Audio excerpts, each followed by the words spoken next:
అప్పటి ప్రభుత్వం తెలంగాణ రాష్ట్రాన్ని ఇస్తాంబుల్, టోక్యో, బీజింగ్, న్యూయార్క్ లాంటి ప్రధాన నగరాలైన ఖరీదైన నగరాల్లా తీర్చిదిద్దుతామని బీరాలు పలికినటువంటి విషయం ఇప్పటికీ తెలంగాణ ప్రజలు మర్చిపోలేదు.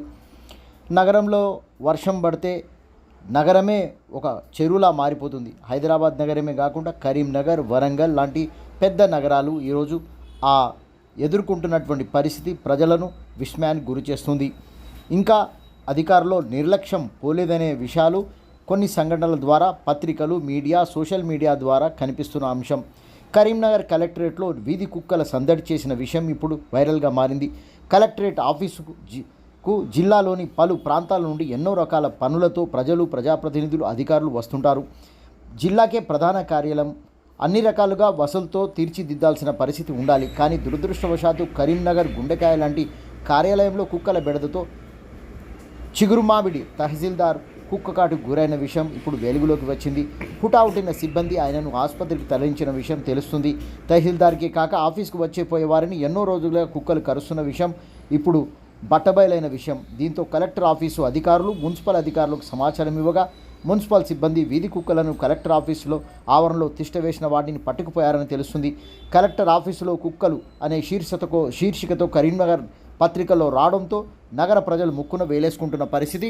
ఈరోజు కరీంనగర్ కార్యాలయము, అది కూడా కలెక్టర్ కార్యాలయము, మామూలు ఆఫీసు కాదు, రోడ్లు కాదు, చిన్న బస్తీ కాదు. కరీంనగర్ కార్యాలయంలో ఇలాంటి పరిస్థితి ఉంటే నగరంలోని వీధులు, బస్తీలు ఏ విధంగా ఉంటాయో అని అనుమానం వ్యక్తం చేస్తున్న ప్రజలు. సంఖ్య రోజు రోజుకు పెరుగుతుంది. ఇట్లాంటి సమయంలో శునకాల బెడదతోని రావాలంటేనే భయభ్రాంతులకు గురైనటువంటి పరిస్థితి ఉంది. నిన్న జరిగినటువంటి ఈ ఘటనతో పాటు ఇప్పటికే భయభ్రాంతులకు గురవుతున్నారు. మొత్తం మీద శునకాల బెడదలు లేకుండా చూడాల్సినటువంటి. మేము ముగ్గురం కలిసి వచ్చినాం.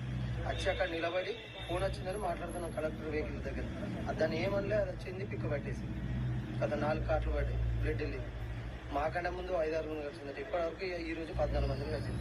ఇప్పుడు ఎంఆర్ఓను కూడా కలిసిందని చెప్తుంది. అక్కడ వాళ్ళందరూ ఉన్నారు కానీ ఎవరు మరి ఇది ఎరుకుక్క వెళ్ళకూడదు అన్నది ఎవరు లేదు. చూస్తారు బొమ్మలను చూసినారు.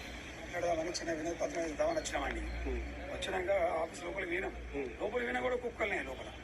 దాన్ని ఎవరు పట్టించుకున్న వారు మానవులు లేదు. లోపలిగా నాకన్నా ముందు పేరు కలిసినట్టు మళ్ళీ అప్పుడే వాళ్ళు ఎవరు కేర్ తీసుకోలేదు. నేను వాడు వెళ్ళబడ్డాను, ఇట్లా వెళ్ళబడితే వచ్చి అందేసి ఫోన్ చేసింది. 4 కార్లు పడ్డాయి. సివిల్ హాస్పిటల్లో ఇంగ్లీష్ వేసుకుని వచ్చిన ఇక్కడ కారు దిగుతున్నా మళ్ళీ ఇంకోలో కలిసేసేది. ఇక్కడ లోపల కలిసిందంట. ఎవరు కేర్ తీసుకుంటారు ఏమో అర్థమవుతుంది సార్.